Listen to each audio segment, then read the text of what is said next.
이 시간 오늘 말씀 교독하는 시간 갖도록 하겠습니다. 말씀은 요한복음 3장 16절에서 30절 말씀입니다. 신약 146쪽에 있습니다.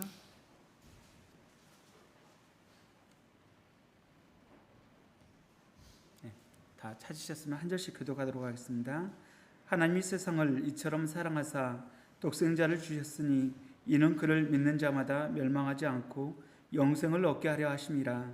하나님이 어려움을 세상에 주신 것은 세상을 상대하지 아니하니고 그로 말미암아 세상이 구원을 받으려 하심이라. 그를 믿는 자는 심판을 받지 아니하는 것이요 믿지 아니하는 자는 하나님의 독생자의 이름을 믿지 아니하므로 벌써 심판을 받은 것이니라.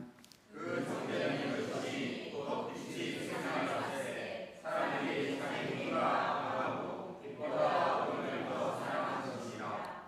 악을 행하는 자마다 빛을 미워하여 빛으로 오지 아니하나니 이는 그 행위가 드러날까 함이요. 진리를 따르는 자는 빛으로 나니 이는 그 행위가 하나님 앞에서 행한 것을 나타내려 함이라 하시니라. 그 후에 예수께서 제자들과 유대 땅으로 가서 거기 함께 유하시며 세례를 베푸시더라. 요한도 산을 가까 베드로에서 세례를 베푸니 거기 눈이 많으니라. 그러므로 사람들이 와서 세례를 받더라. 요한이 아직 옥에 갇히지 아니하였더라. 이에 요한의 제자 중에서 한 유대인과 더불어 정결을 지키게 하여 벨론이 이르더니 그들이 요한에게 가서 이르되 라비여 선생님과 함께 요단강 저편에 있던 이 곧 선생님이 증언하시던 이가 세례를 베풀매 사람이 다 그에게로 가더이다.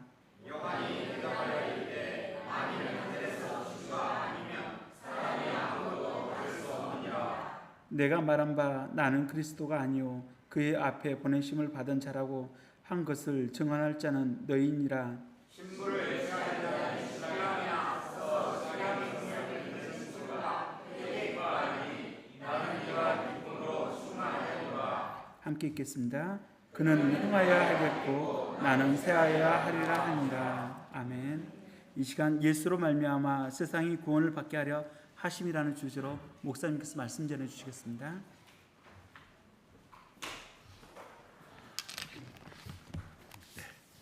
기도하겠습니다.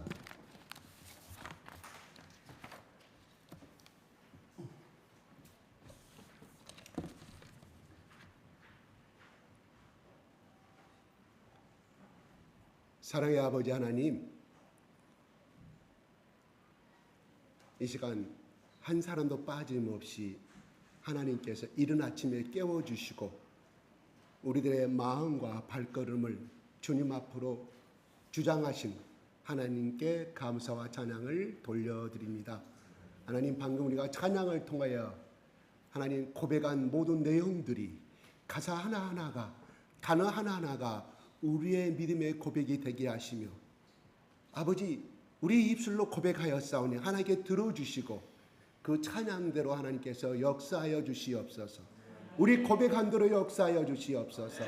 우리에게 복을 내려 주시옵소서. 하나님, 우리가 찬양을 할 때 온 마음을 다하여 온 심장을 다하여 오장육부가 터질 만큼의 온 심장을 다하여 주님 앞에 마음과 뜻과 성품을 다하는 찬양의 기도가 되게 하여 주시옵시고 이 시간 아버지 우리 10년 가운데 떨어있는 말씀이 하나님 그냥 뒤로 흘러가 버린 말씀이 아니라 우리 가운데 뿌려져서 30배, 60배, 100배의 결실을 맺을 수 있는 또한 하나님께 영광을 돌리는 하나님 귀한 축복된 말씀으로 임하여 주시옵소서. 우리를 붙들어 주시옵소서. 우리의 길을 열어 주시옵소서. 우리의 영적인 눈을 열어 주시옵소서. 우리의 둔한 생각들을 이 시간 예수 그리스도의 피 묻은 복음을 통하여 우리의 모든 전두엽과 축두엽과 우리의 청각의 기능과 우리의 마음의 기능들을 빗뿌려 주셔서 이 말씀이 아버지 하나님 주님이 기쁘신 말씀 우리 가운데 하나님의 새롭게 결단하는 말씀이 될 수 있도록 하나님 역사하여 주시옵소서. 아멘. 예수 그리스도의 이름으로 기도드리옵나이다. 아멘. 아멘. 할렐루야. 할렐루야. 아버지 하나님 감사합니다. 권능이 손 안 들었어. 권능이 너무 오래간만에 너무 좋아가는데 시선 돌리는데 권능이도 손 한번 같이 돈 달라고 하지 않아. 교통 신호딱지 누가 붙이지도 않아. 얼마나 좋아. 옆집에서 민원도 안 들어와. 여러분 아파트에서 하나님 아버지 사랑합니다. 좀 미친놈 신고 들어가요. 아파트 관리사무소에다가 하나님 아버지 사랑합니다. 예수님 사랑합니다. 성령님 우리의 마음을 우리 제약된 마음을 우리의 잠자는 마음을 깨워주시고 불덩어리로 태워버리십시오. 태워주시옵소서. 우리의 심령이 새롭게 거듭나는 시간이 되게 역사하여 주시옵소서. 제발 우리의 고백대로 도와주시옵소서. 손 내리시고 옆에 이제 축복의 말을 빨리 심으십시오. 축복을 심으십시오.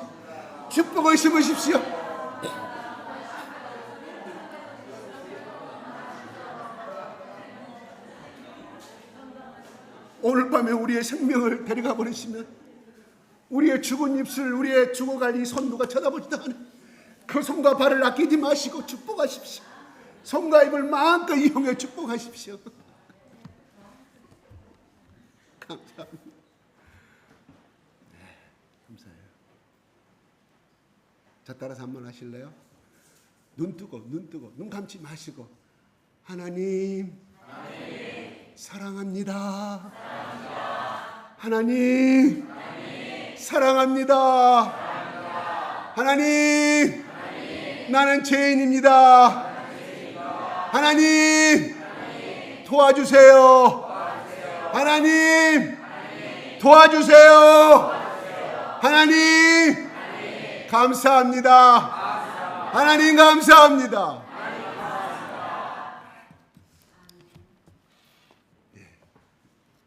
아멘 할 필요 없어요. 진심으로 말씀하시는 것 같아. 진심으로 정말 살고자 뭔가 이렇게 하나님 앞에 살아보고자 또 이 현실을 좀 부정하고 좀 더 나은 하나님의 세계로 뛰어들고자 하는 고백으로 하시는 것 같아서 아멘이 필요 없더라 이런 말.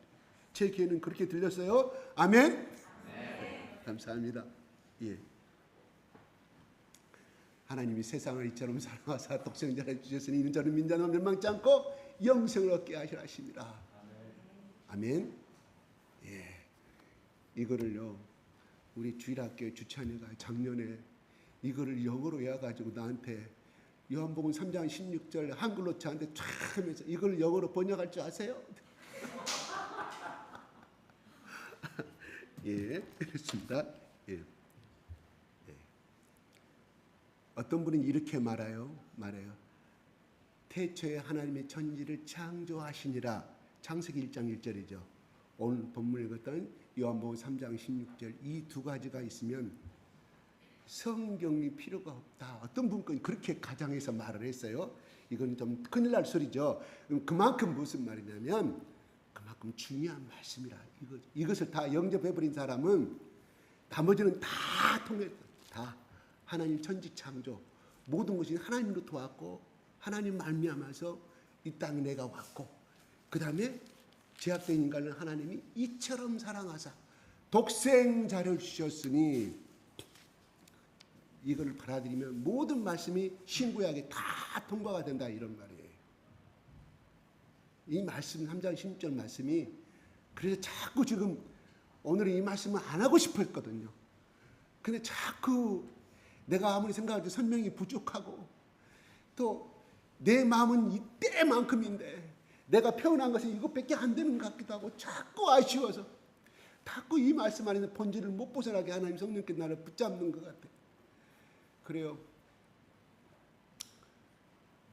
예수님이 니고데모한테 2장에 네가 거듭나지 아니하면 하나님 나라를 볼 수 없다 이 말은 다시 말해서 앞으로 내가 너를 위하여 내가 이 땅에 온 목적은 너의 모든 죄와 너의 허물과 너의 저주를 내가 대신 짊어지고 내가 그 죄값을 청산해 줄 이 땅에 왔는데 그 예수를 만나지 아니하면 그것이 거듭나지 아니한 것이다. 그럼 너는 멸망을 당할 수밖에 없다. 네가 참다운 사람이 되기를 원하느냐? 정말 하나님 자녀가 되기를 원하느냐? 아브라함이 믿었던 그 하나님의 만나기를 원하느냐 하는 것은 바로 네가 거듭나야 한다는 그 말씀을 니고데모에게 말씀했다는 거예요. 그래요. 71명이라고 그랬죠. 제사장 한 명. 제가 구체적으로 말씀을 드릴게요. 대제사장 한 명이 국회의장이 되겠죠. 거기 회의 주장 대제 되겠죠. 그 다음에 제사장이 몇 명이냐면 구성된 인원이 그래요. 22명. 장로가 22명. 그 다음에 서기관들, 랍비들이 24명. 그래서 71명이 되는 거예요. 70명과 71명을 많이 들었죠. 근데 세분화돼서 제사장이 22명이었네. 그때 시대 장로가 22명이었네. 서기관들이 24명은 처음 듣죠. 저도 이거 하려고 많이 연구했어요. 조사하고 책 보고. 목사는 공부하지 않으면 안 돼. 끊임없이 공부해. 신학교 다니면서 공부한 거 사실은 그건 기초밖에 안 돼요. 끊임없이. 그래야 새롭게 여러분한테 집어넣을 수 있잖아요. 그렇죠? 맞습니다. 그런데 영생을 얻게 하려 함이라. 이것은 다시 한번 여러분에게 말씀. 그래요. 영원한 생명을 얻는 그대로를 말하는 겁니다. 그런데 여기에서 거듭난다는 것과 영원한 생명은 같은 맥락을 이루고 있습니다. 다시 말해서 이 오온을 찾아가려면은 요한복음 창세기 1장 27절 찾지 마세요. 듣기 말하세요. 창세기 1장 27절로 다시 돌아가야 돼요. 하나님이 사람을 흙으로 만드신 다음에 하나님 뭘 했어요? 하나님이 생기를 불어넣으시니 살아있는 영혼이 되었더라. 그게 아담과 이브가 받았던 하나님이 주신 아담과 이브만이 소유하신 하나님의 생명을 소유한 사람이었는데 죄로 인해서 그때부터는 그 하나님의 생명이 죽어버린 상태가 되어버렸다. 이런 말이 언제까지? 예수님이 오실 때까지. 그러면서 예수님이 거듭나고 또 영생을 나로 말미암아 영생을 얻게 된다는 것은 무엇을 의미하느냐? 바로 아담과 이브로부터 잃어버린 그 생명을 예수 그리스도가 우리의 모든 죄값을 청산하였는데 그를 받아들이기만 하면 누가? 성령을 통하여 받아들이기만 하면 그 사람 속에 바로 창세기 1장 27절이 내 속에 들어와 계신다. 이런 말이에요. 그거를 생명을 다시 원점으로 집어넣어 주시기 위해서 하나님이 생각한 것이 뭐냐? 이들에게는 돈을 줘도 안 되고 만나도 줘도 안 되고 병을 고쳐줘도 안 되고 하는 것이 뭐냐? 독생자 하나밖에 없는 내 아들을 줘야겠다. 이 속에는 이 아들을 주셨네? 왜 하나님이 자기 목숨을 안 줬지? 이렇게 생각한 의문점이 가질 수 있잖아요. 독생자 아들한테 이 모든 것을 생명을 주신 것은 죄짐을 맡긴 것은 곧 하나님의 그 속에는 하나님의 생명과 인격과 모든 마음을 담았다 이런 말이에요. 그러니까 십자가에서 예수님이 죽으실 때 바위가 갈라지고 하늘이 대낮 같은 하늘이 캄캄한 하늘 구름으로 덮여져 버리는 이 상황은 하나님의 아버지 예수의 아버지 하나님의 아픔을 나타낸 곧 누가 죽었냐? 우리의 눈으로는 예수님이 죽었지만 하나님이 죽었다 이런 말이에요. 이거를 믿는 자에게 복이 임할 줄로 믿습니다. 머리는 안 돼.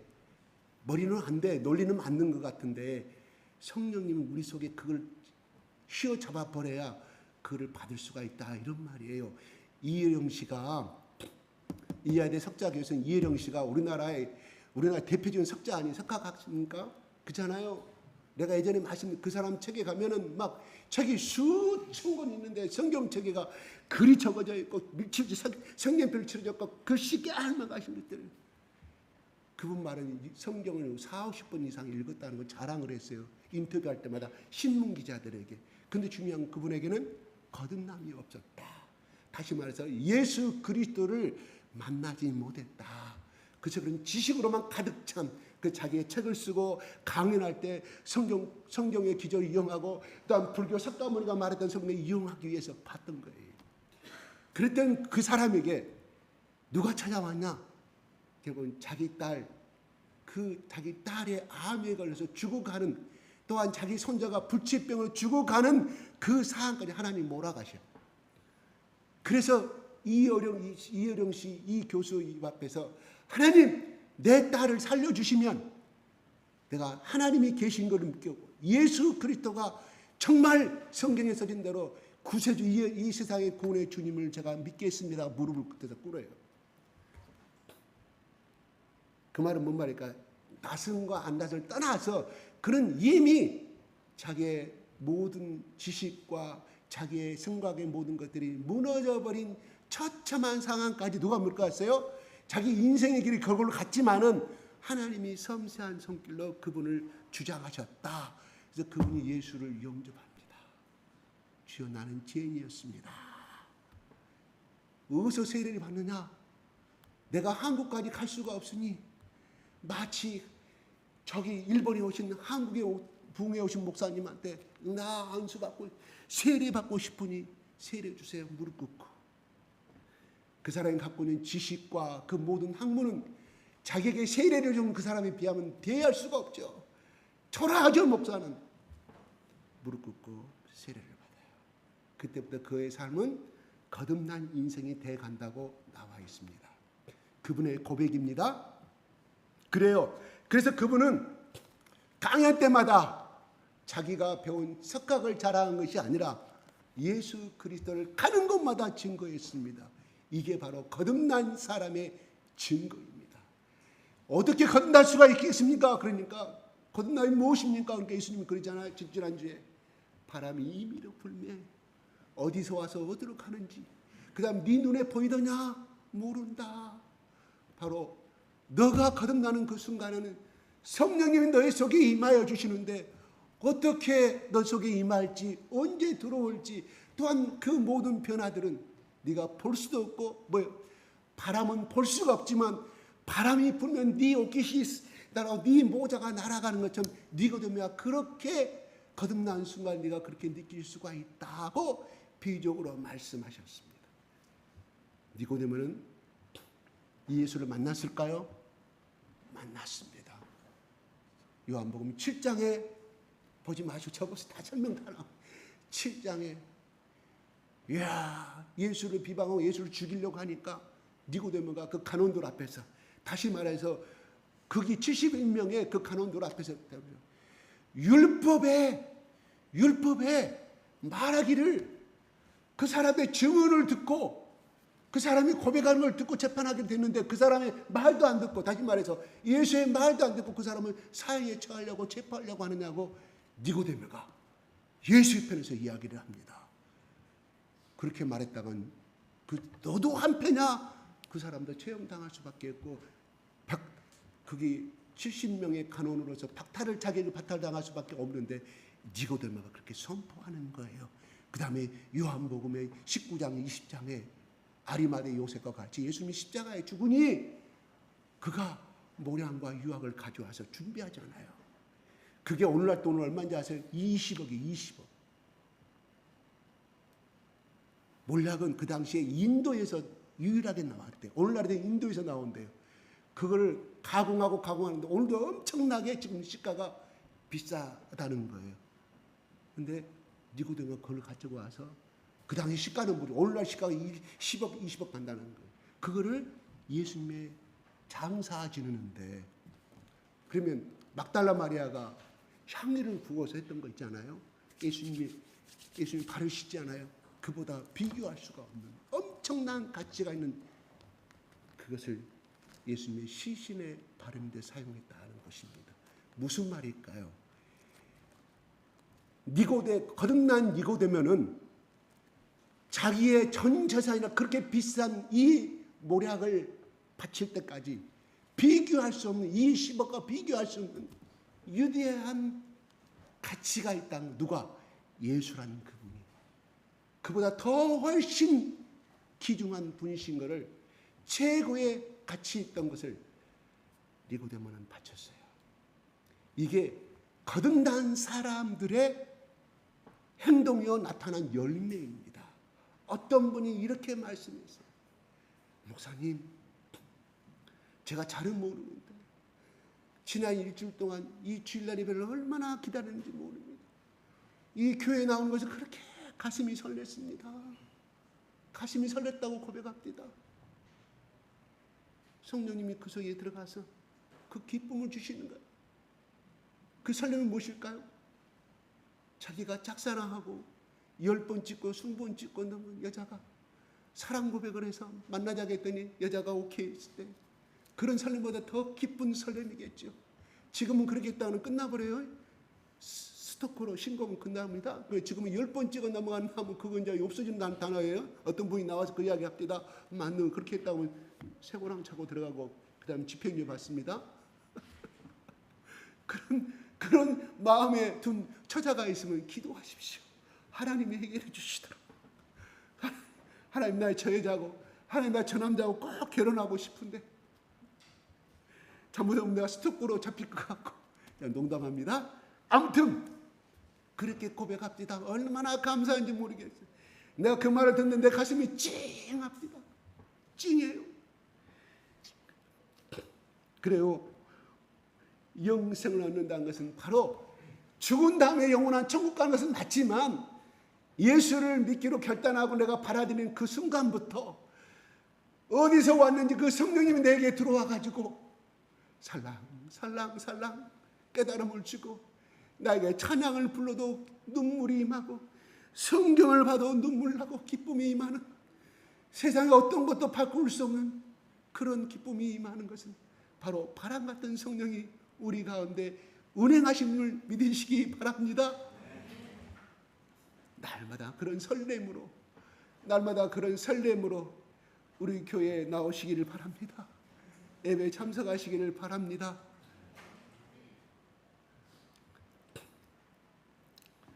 우리 저기 형제님 일로 오세요. 일로 오세요. 네. 앉으세요. 예배 왔으니까 신학생이라고 했죠? 예. 아 그래요. 아 그래요. 예. 근데 어제 성경책에다가 막 낙서를 막 했더라고요. 아니 제 거 놔두더라고요. 자기 거예요? 아 그래요? 오 그래요? 내가 착각을 했어요. 예, 감사합니다. 오늘 나와서 감사합니다. 예. 예. 저한테 좀 집중해 주세요. 예. 제가 하나 물어볼까요? 예수님이 나의 구세주를 믿으신가요? 네,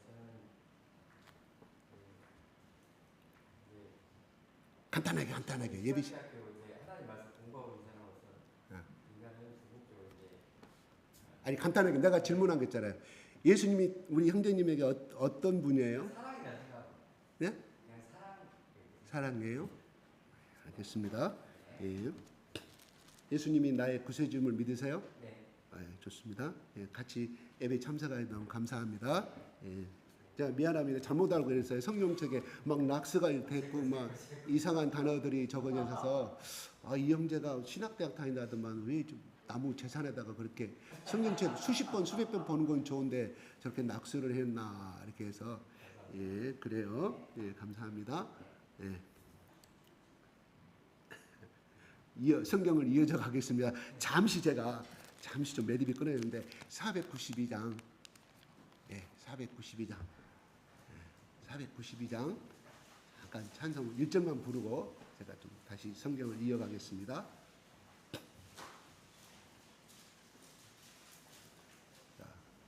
괜찮아요. 누가 찬양 이렇게 기타 칠 수 있어요? 아니 괜찮아요. 같이 부릅시다. 그냥 없이 우리 재훈 집사님 할 수 있어요? 그냥 기타 치면 예 492장 괜찮습니다. 예. 앞에 나와서 돼요? 불러도 돼요? 400 잠시 괜찮아요. 불러가지 마세요. 492장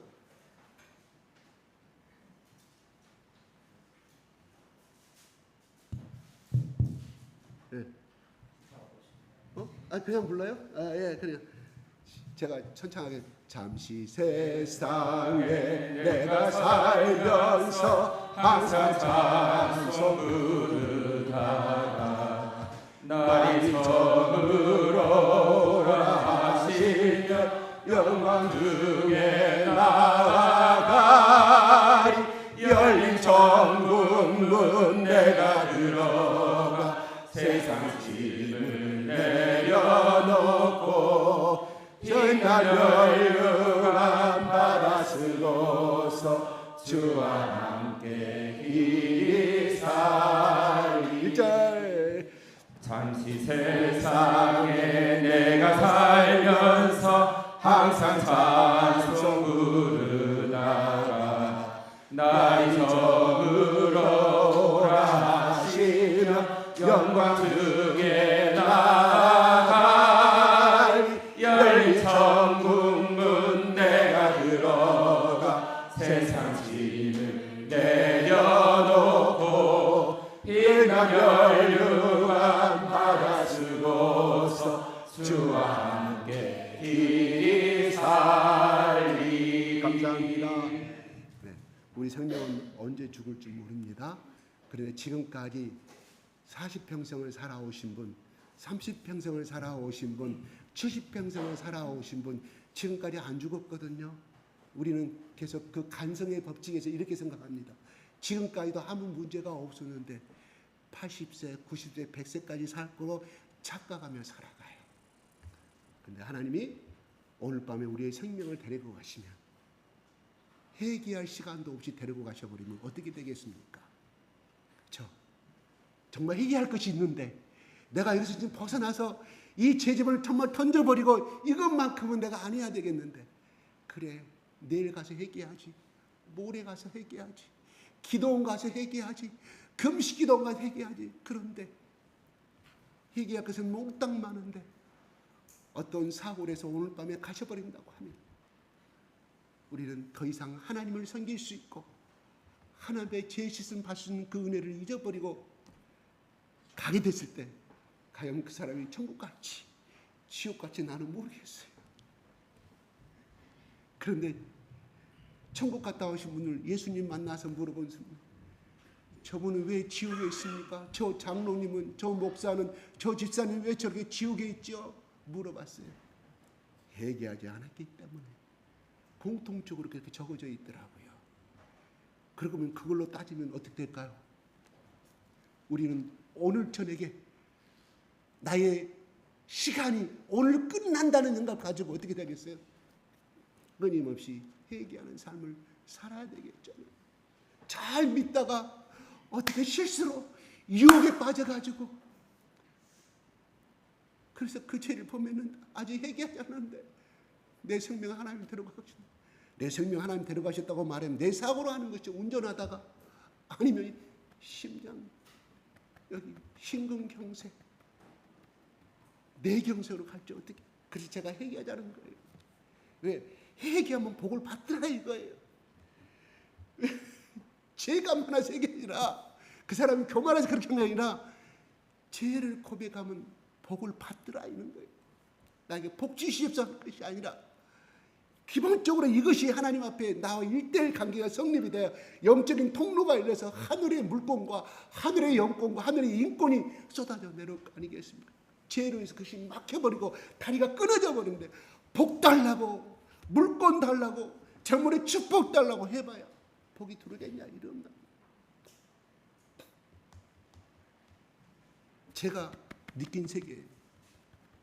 그러니까 여러분 회개 기도합시다. 그럼 기분 나쁘게 생각하지 마세요. 오늘날 강단에서는요, 목사가 장로 눈치 보고요, 뭐 눈치 보고요, 그렇기 때문에 강단에서 회개 메시지를 못 한대요. 저 목사 맨날 우리 보고 회개를 한다고.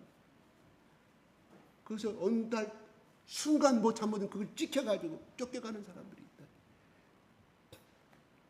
저는 그거 각오하는 거예요. 왜요?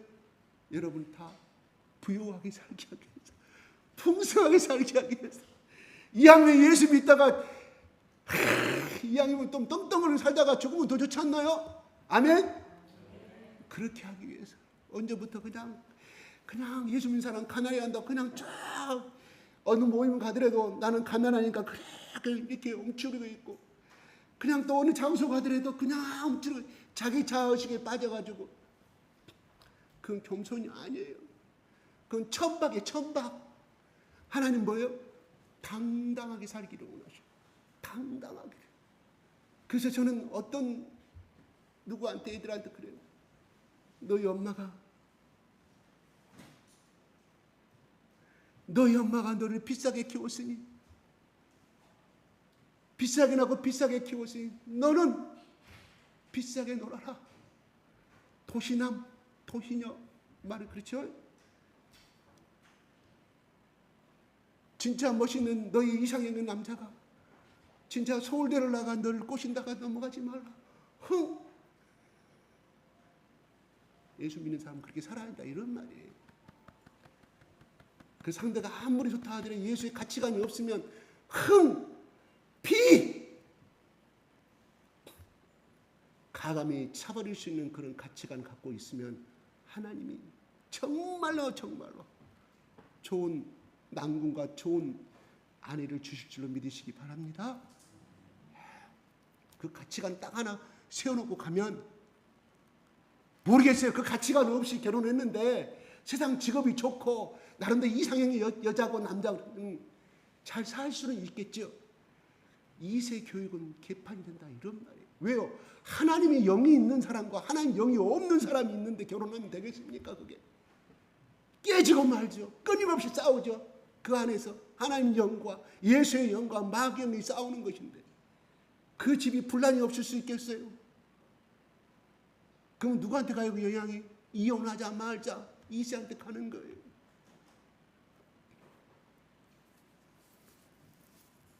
학교에서 전교에서 1, 2등 가던 사람이 엄마를 죽여버렸잖아요. 이 사건 우리 알잖아요. 7, 8년 전에. 그것도 강남에서 엄마 죽여버렸어요.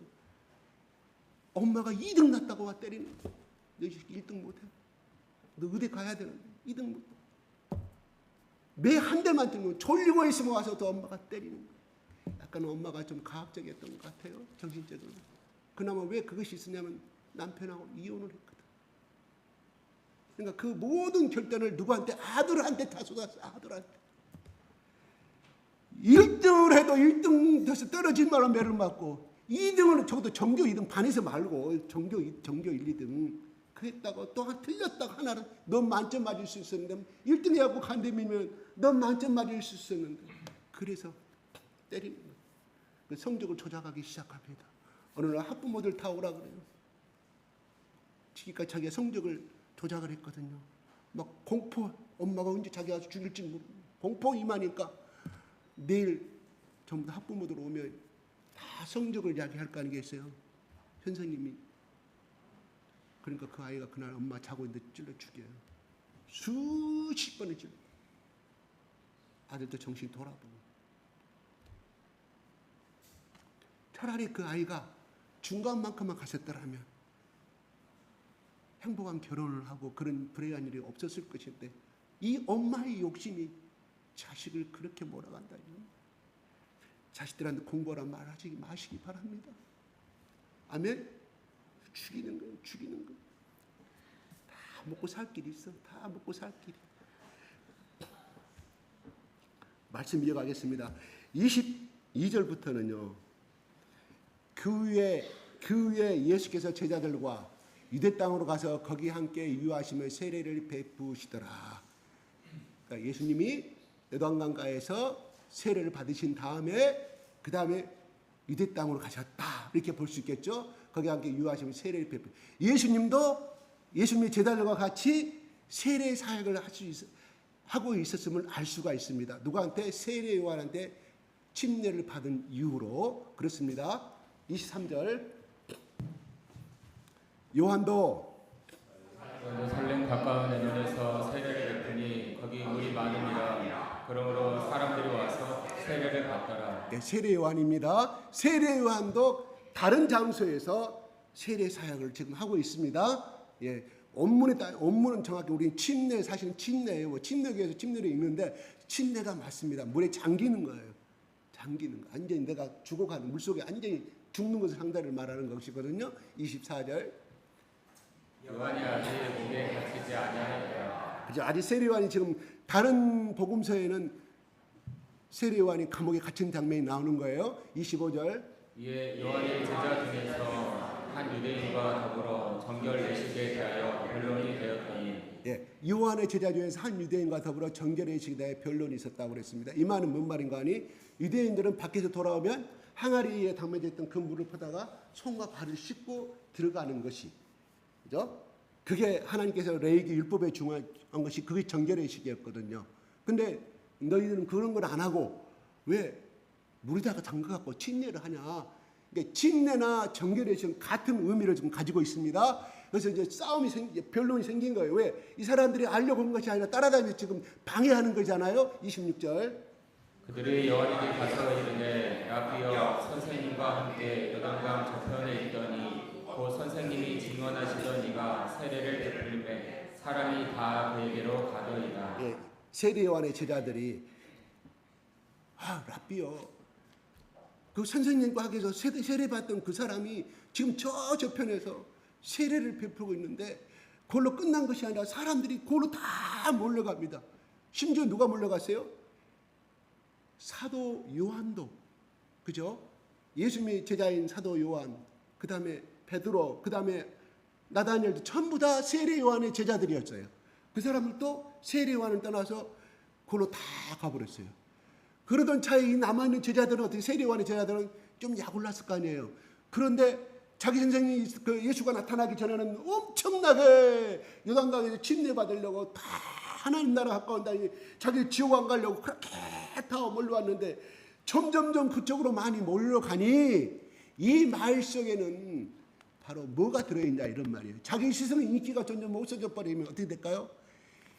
약간의 질투와 약간의 쪽팔림의 질문이 들어있는 거예요. 그러니 세례 요한이요, 당신이 가서 그 일을 못하게 하고, 왜? 당신한테 세례를 예수가 받았지 않느냐. 그분이 나 누군지는 모르는데 하는데 저렇게 인기가 많이 끌어가니 선생이여 스승님이여 거기 가가지고 그 세례를 못하게 하소서, 지금 그런 말이에요. 이 속에는 뭐야? 시기와 질투가 깔려있는 것을 우리는 보게 됩니다. 거꾸로 그러나 말거나 예수가 요단강에서 세례를 베풀다 하더라도 세례 요한은 따르는 사람 점점점 많아졌다고 이 말이 나올 수 있을까요 없을까요? 안 나와죠. 그죠? 27절 보겠습니다. 요한이 대답하여 이르되 만일 하늘에서 주신 바 아니면 사람이 아무것도 받을 수 없느니라. 세례 요한이 답변합니다. 야, 너희들 말 들으니까 나도 솔직히 너희들이 말하기 전에 쪽팔렸다. 어떻게 보면 인간적인 의식으로 보면 어떻게 보면 제자잖아요. 세례 요한의 제자가 예수님이잖아요. 적어도 침례 의식으로 따지면. 근데 인기가 그렇고 너희들이 그런 말 안 해도 그렇지 않아도 내가 요새 밤잠을 못 자고 인기가 떨어져 좀 힘들다 할 수 있는데 예수님이 이렇게 말합니다. 하늘에서 주신 바 아니면 사람이 아무것도 받을 수 없느니라. 바로 지금 그분이 침례를 행하는 것은 너희들이 보기에는 예수라는 분이 인간이지만 그것이 아니라 하나님께서 그분을 이 땅에 보내셨기 때문에 저 일을 함으로써 사람들이 몰려가고 있는 것이다. 다시 말해서 뭔 말일까? 하나님의 섭리고 하나님의 역사임을 세례 요한이 제자들에게 말씀해 주고 있어요. 29절, 28절. 내가 말한 바 나는 그리스도가 아니요 그의 앞에 보내심을 받은 자라고 한 것을 증언할 자는 너희니라. 내가 이미 너희한테 말했지 않느냐. 그분은 그리스도이시다. 누구? 하나님의 아들, 구약에서 메시아로 예언됐던 그분이시다. 그럼 나의 할 일은 뭐냐? 그냥 그의 앞에 서서 그 사역을 하는데 침례 회개를 복음을 증거해서 예수를 영접하라는 나팔수 역할을 나는 하는 것뿐이야. 나는 나팔이다, 도구다, 이렇게 자기를 말씀해주고 있는 거예요. 29절. 신부를 취하는 자는 신랑이나 서서 신랑의 음성을 듣는 친구가 크게 기뻐하나니 나는 이러한 기쁨으로 충만하였노라. 뭔 말인 거 아니? 우리가 오늘날도 신부 들러리가 있고 신랑 들러리가 있죠. 친구라 표현하지만 들러리예요. 이 언어의 의미는 들러리입니다. 신랑 결혼할 때 유대인들은 신랑이 결혼할 때 일주일 동안 친구들도 들러리 친구들이 딱 신부 친구들이 딱 있어서 신랑 친구가 사회를 본다거나 연애를 주관을 해요. 그 다음에 신부를 딱 맞이하잖아요. 그러면 친구들은 사라져가요. 각자 컴백 홈으로 집으로 돌아가는 거예요. 그걸 바로 세례 요한은 자기가 그런 역할이다. 여기서 신부는 누구예요? 신부는 바로 예수님 앞에 구원받을 사람들, 예수님 앞에 세례를 받는 사람들. 나는 예수님과 우리 이 이스라엘 백성들과의 중매 결혼의 역할을 했으니 나는 내 역할은 끝났다. 세례요한은 자기가 이 땅에 태어나서 해야 할 일을 분명히 알았다. 이거예요.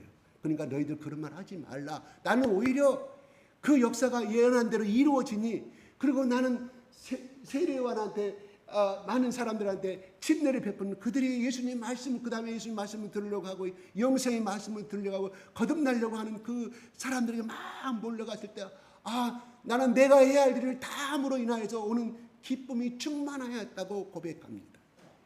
세례요한은 자기의 위치를 알았습니다. 자기의 직분을 알았습니다. 자기가 해야 할 일을 알았습니다. 세례요한은 왜 누구한테? 자기 아버지한테 들었잖아요. 누가? 자기 아버지가. 사가랴. 그러면 우리가 예수라는 스펙을 따집시다. 세례요한의 스펙은 누가 더 높아요? 아니, 인간의 스펙을 이야기하는 거예요. 세례요한이 더 훨씬 높지요. 왜요? 세례요한은 제사장 후손이에요. 조상 대대로. 예수님은 그냥 목수의 아들이래요. 인간의 스펙상 이야기하는 겁니다. 그리고 제사장 가문이라 사람들이 세례요한을 알아줄까요? 가난한 목수의 출신인 예수를 알아줄까요?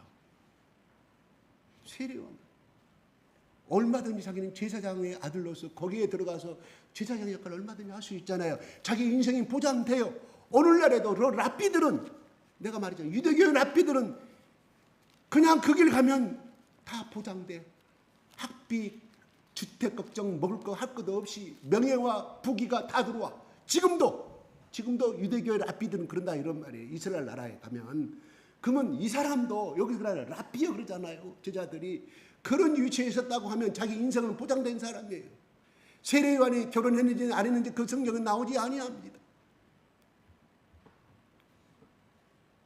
그런데 자기는 없어져야 된다. 그래서 20, 30절에 그래요. 그는 흥하여, 예수는 흥하여야겠고, 시작. 그는 흥하여야겠고 나는 새하여야 하리라. 나는 새하리라고. 세례요한은 자기가 이 땅에 태어난 것을 누굴 통해서? 바로 자기 아버지를 통해서. 천사가 예언한 대로, 야 사가랴야, 야 요한아, 내가 기도할 때 너희 어머니가 엘리사벳이 얘기를 못난 걸로 알았는데 하나님 천사가 나타나서 너희 이름을 쓰고 네가 할 일을 가르쳤다. 너는 그분이 오시기 전에 높은 땅이 낮아지고 광야에서 예치는 자의 소리라고 말했으니 그때가 언제인지는 모르지만 네가 가야 할 길은 그거다. 예수님이 누가복음 7장에 이렇게 말합니다. 여자가 낳은 자 중에, 다시 말해서 구약에 기록된 아브라함, 이삭, 야곱 다 포함해서 지금 내가 지금 살고 있는 예수가 살고 있는 이 시점까지 여자가 낳은 자 중에 제일 큰 자가 누구냐? 세례요한이라고 말씀하셨어요. 그렇게 예수님은 세례요한의 직위를 그렇게 인정했다, 이런 말입니다. 다시 말해서 제일 큰 자란 말은 제일 훌륭한 자다, 이런 말. 하나님이 보내신 그 사람들 중에 제일 하나님이 인정하고 영광스러움을 받을 수 있는 자격을 갖춘 자가 세례요한이다, 이겁니다. 얼마든지 세례요한은 똑똑했기 때문에, 얼마든지 그런 영적으로 집안의 가문이 훌륭했기 때문에 그거 적당히 하다가 제사장 직분을 얼마든지 할 수가 있었지만, 바로 모세가 장성한 왕자의 그 길을 버리고 갔던 것처럼, 미디안 광야로 갔던 것처럼 세례요한은 자기가 해야 할 일을 알았기 때문에 광야에서 석청만을 먹으면서, 그 다음 낙타털을 입고 거기서 먹고 자면서 예수님의 오실 그날을 준비한 사람이었습니다. 하나님은 준비한 자를 쓰십니다. 그렇게 태어났지만 만약에 세례요한이 그렇게 하나님 앞에 준비하지 않았다고 하면 하나님이 전능하신 하나님이라 세례요한을 그냥 쳐버리고 다른 세례요한을 불러갖고 세웠을 것이라, 이런 말입니다. 왜요? 하나님 전지전능하신 하나님이시기 때문에. 착각하지 마시기 바랍니다. 어느 날 하나님 내가 기도할 때 순간 계시가 임해가지고 방언 기도 순간 계시가 임하고 말씀할 때 기도할 때 순간 계시가 내가 너를 어떻게 쓰겠다고 내가 너를 사랑한다고 그것을 그냥 받은 건 좋아요. 그런데 그렇게 말했다고 하면 그 예언대로 살 수 있는 준비와 거룩함과 정결함의 삶으로 준비된 자가 되어야 하나님께서 그 예언한 대로 들어가시는 건데 나는 이러한 자기 때문에 너희들 나 함부로 건들지 마. 교만한 자로 하게 되면 하나님은 수십억의 인구 중에서 그 역할을 할 수 있는 사람 뭐라고 그랬어요? 엘리야가 죽으려고 하니까 뭐라고 했어요? 하나님 원망하니까 내가 너 아니어도 7,000명 나 같은 놈 7,000명을 예비했다고 말씀하잖아요. 여러분 착각하지 마시기 바랍니다. 그래서 사도 바울은 베드로는 이렇게 두렵고 떨림으로 구원의 날을 이루라고 말씀합니다. 구원의 장성함까지 이루라고 말해요. 언제까지? 더 성화되라. 더 거룩해져라. 언제까지? 예수님이 다시 이 땅에 너를 부를 때까지 두렵고 떨림으로. 사탄은 우리를 착각하게 만들게 살가게 만들어요. 야, 너 옛날에 하나님 너 기도할 때 하나님 너를 이렇게 쓰신다고 했지 않느냐? 하나님은요 오늘을 말합니다. 현재 때 프레젠트. 여러분 프레젠트 알잖아요. 뭐예요? 선물이 선물. 그럼 프레젠트 명사형은 뭐예요? 현재를 말해요. 더 프레젠트는 뭔 말일까요? 여러분 오늘 현재라는 것은 하나님이 나에게 주신 선물이다 이런 말이에요. 대단히 죄송합니다. 우리 영어 모르시면 제가 이 표현을 이것밖에 못해가 미안해요. 더 한국말로 해야 됩니다. 선물 영어로 선물. 근데 그 선물이 현재라 이런 말이에요. 오늘이다 이런 말이에요. 세례요한은 자기 자신을 알았어요. 세례요한은 결국 우리가 알다시피 그는 목 잘라 죽었잖아요. 그 나이가 대충 예수님이 초기 살 때 그랬기 때문에 아마 6개월 먼저 빠르잖아요. 같은 나이를 따지면 그냥 나이 30세에 죽었어요. 예수님은 그래도 33세에 죽었는데 30살에 죽었어요. 강야에 나간 지가 29세에 나갔는지 28세에 나갔는지 성경은 나오지 아니합니다. 그렇게 대우받지 못하고 천대받게 그냥 가난하게 자기 지위와 명예를 생각하지 아니하고 그는 오직 하나님이 나에게 주신 사명, 직분, 바로 예수의 길을 영접한 예수의 길을 준비하는 것, 그것이 자기의 사명을 알았다. 그런 작게 굳게 산 인물입니다. 그렇지만 우리는 이 세례요한은 예수님이 말씀하셨던 것처럼 여자가 낳은 자 중에 아브라함, 이삭, 야곱보다 더 큰 자라 이런 말입니다. 에레미야보다 더 큰 자다 이런 말. 다윗보다 더 큰 자라 이런 말. 다윗이 누구나 다윗의 엄마가 있을 거 아니겠어요? 이삭의 엄마가 낳은 자 중에 제일 큰 자라고 예수님이 세례요한을 그렇게 인정하셨다 이런 말입니다. 인생을 얼마나 사느냐가 중요한 것이 아니옵시다. 오늘 내가 하나님이 나에게 오신다고 하면 내가 너를 젊은 날에 불렀는데 아니 1년 전에 불렀는데 아니 너 나한테 기도 많이 했지 이렇게 살겠다고 너 나를 위해서 헌신한 것이 뭐냐 물으신다면 뭐라고 말씀할까요? 우리는 하나님을 섬기더라도 이름이 좀 나고 편한 것을 섬깁니다. 힘이 안 들어간 것을 섬깁니다. 제가 왜 식사를 부활 안 시킨지 아세요? 여러 잡음이 들리더라고요.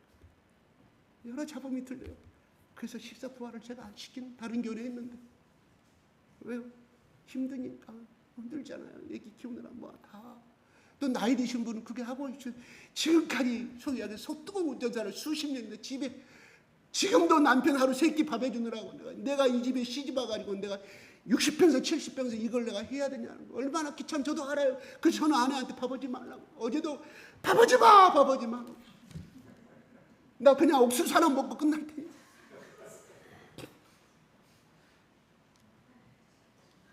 그런데 아니 제가 해봐서 안다니 저는 해보니까 아니 설거 좀 끝나고 막 금방 또 12시 돼요. 또 뭐 하고 준비하고 또 와 그래서 제 아내도 그래요. 여보 당신 나이에 당신 친구들이라는 사람 지금도 남편 백수가 됐는데 하루 세 끼 밥 해주는 사람은 얼마나 힘들까. 그 아내들은 이렇게 막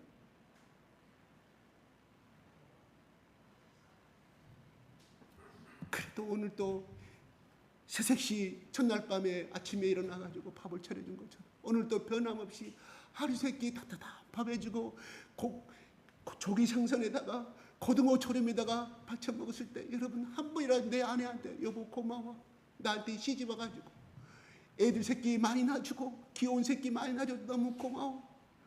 그렇게 하는 사람도 없는 반면에 그냥 한 끼 좀 이상하게 차렸다. 이 밥이 설었어. 뭐 간장이 좀 적게 들어가서 두부가 이게 뭐야 하는 투정하지 않습니까? 우리 교회 남자 집사님 그런 분이 없는 줄로 믿으시기 바랍니다. 없어요. 없기 때문에 내가 이렇게 큰 소리 치는 거예요. 왜? 잘못하면 시험 드니까.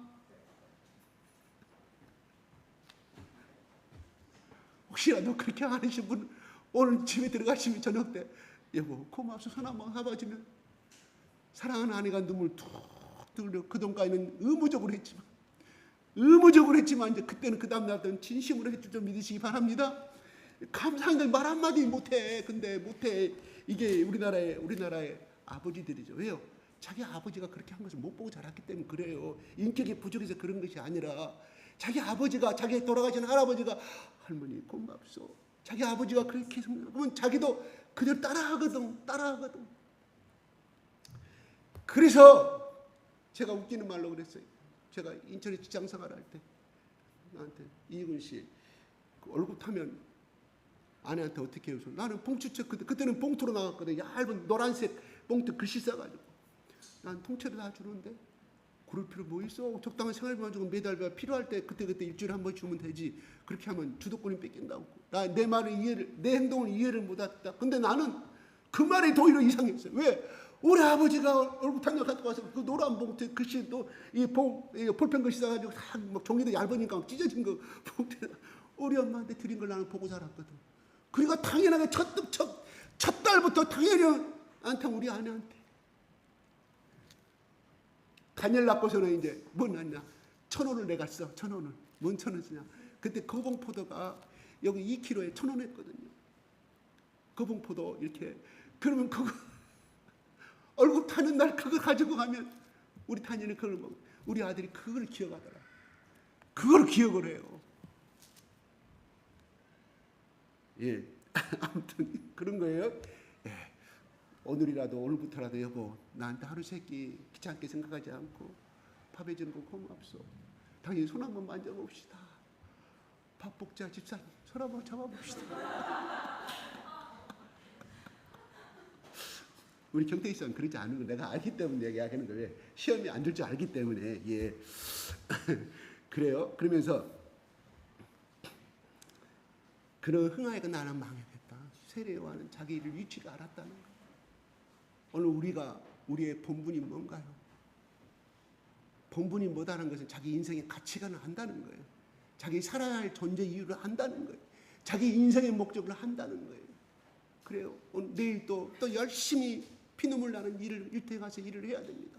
눈치 보이고 과장님한테 부장님한테 계획서 써서 내야 되고 일가를 보고해야 되고 거기 수금했냐 안 했냐 그 계획서 어찌 됐냐 거기 어디 가서 어떻게 처리했냐 이렇게 생업에 종사해야 될 우리의 위치에 있는 것은 사실입니다. 그러나 최종의 궁극적인 목적은 내가 사는 것은 처자식을 위해서 사는 것은 분명히 맞는데 그 이보다 더 뒤에 내가 하나님의 영광을 위해서 그래 세례 요한도 예수님 앞에 모든 사람을 중매하는 친구의 역할을 했던 것처럼 나도 이 땅에 세례 요한으로서의 그 직분이 우리 가운데 임하는 자는 하나님께서 복된 인생의 길로 또한 자녀들 가운데 그의 직장 가운데 복된 인생의 길로 축복해 주실 것을 믿습니다. 우리 다 이렇게 회복이 안 되는 것은 맞아요. 그리고 칭찬해주고 나보다 잘 됐으면 칭찬해준 거 정말 그 사람이 이런 말 있잖아요. 그 사람의 잘못된 것에 대해서는 그 사람의 슬픔에 대해서 같이 울어주는 것은 쉬워요. 그런데 나보다 더 잘되고 나보다 못난 사람은 학교 다닐 때 나보다 공부 더 못했고 스펙도 더 짧은데 나보다 더 안 좋은 학교 나왔는데 좋은 신랑 만나서 잘 살아. 그 사람한테 야 너는 좋겠다. 그리고 삐까삐까한 애제차 몰고 다니면 너는 좋겠다. 나는 30평 아파트 너는 50평 아파트 좋겠다고 말하지만 이 속에서는 부글부글 끓어. 끊는 것보다는 진정으로 축하해 주는 정말 힘든 것이 우리 마음이에요. 저도 그래요. 우리 인간이 그래요. 그것이 안 되기 때문에 예수님이 그렇게 말씀하신 거지. 말씀대로 그렇게 막 칭찬해 주고 이야 너는 결혼 잘했다. 정말 진심으로 100% 진심 나와요. 그런데 슬퍼하고 정말 안 되게 지금 현재 상황에 떨어졌을 때는 같이 울어주고 껴안아준 것은 누구든지 할 수가 있는 은사가 있어요. 그런데 나보다 잘된 것은 칭찬하는 건 좀 힘들어요. 우리는 안 되는 것에 도전하시기 바랍니다. 안 되는 데 도전하시는 거예요. 그래서 세례요한 예수님을 높였다는 겁니다. 우리 상대가 잘한 거 있으면, 상대가 좋은 은사 가지고 있으면 높여주십시다. 오늘 찬양 들었는데 너무너무 은혜가 됩니다. 어쩌면 그렇게 성령에 이끌림 받는 성령 찬양을 인도하시냐고 이렇게 인도하시고, 그리고 또 오늘 집사님 얼굴 보니까 지난주보다 얼굴빛이 팍팍 빛난 거 보니까 집안이 잘 되고 예수님의 성령이 속에서 운행하고 계시는 거 봅니다. 이렇게 칭찬해 주면 본인은 그 말을 들을 때 사실은 그것이 아닐 때 어떻게 부끄러움을 느끼잖아요. 아, 저분이 나를 저렇게 보고 있구나. 내가 더 기도해야 되지. 칭찬해 주면 되는 거예요. 왜 예배 빠졌어? 왜 너는 날마다 주일마다 예배 빠져? 왜 저 예배 시간 때 너는 왜 그래? 이렇게 하면 그 사람은 싫어지는 겁니다. 그죠? 칭찬하는 말 하십시다. 동기 집사님 그렇게 벗어나려고 성경 공부 열심히 필사했는데 안 돼. 그런데 어쩔 거예요? 그건 끊을 것은 끊어야셔야지. 유혹이 세. 왜? 내가 자세히 모르지만 그건 하루 이틀 생긴 것이 아니거든. 끊어야 돼요. 왜요? 자기 인생의 가정의 행복을 위해서 끊어야 돼요. 해보시게요. 안 되지만 또 해보게요. 내일 또 넘어지더라도 또 해보게요. 그래서 하나님 뭐라고 내가 그래? 하나님 사랑합니다. 나 좀 도와주세요. 그 뭐예요? 지금 현재 내가 이렇게 벗어나고 싶은데 안 되니까 도와주세요. 나는 죄인입니다. 그 다음에 감사합니다. 해줄 것을 믿고 감사하는 거예요. 이 네 가지 순서대로 하면 그 내용 붙일 것도 없어요. 길 걸어가면서 하나님 사랑합니다. 하나님 도와주세요. 나는 죄인입니다. 하나님 감사합니다. 기도 쉽잖아요. 길거리 가면서. 오늘 마치겠습니다. 예수님을 높이는 삶이 되시길 바랍니다. 네. 하나님 아버지 감사합니다. 오늘 우리 가운데 함께 하시고 하나님 주님의 사랑하는 우리 자녀들 다 불러 모아 주셔서 예수 그리스도가 나의 영원한 생명이요, 예수 그리스도의 이 영생을 얻는 건 끝나는 것이 아니라 하나님의 인격과 하나님의 전 사랑과 하나님의 모든 품성을 소유한 자로서의 이 땅에서 아버지 하나님 매일매일 거듭난 삶이 되게 하여 주심으로 말미암아 사랑하는 자 내 영혼이 찰땡같이 범사가 잘 되는 나의 영혼이 잘됨으로 인하여 더욱더 성화됨으로 인하여 거룩해짐으로 인하여 나의 자녀들도 똑같은 그 길을 갈 수 있도록 축복하여 주시옵소서. 감사와 찬양을 돌려드리며 우리 예수 그리스도 이름으로 기도드리옵나이다. 아멘.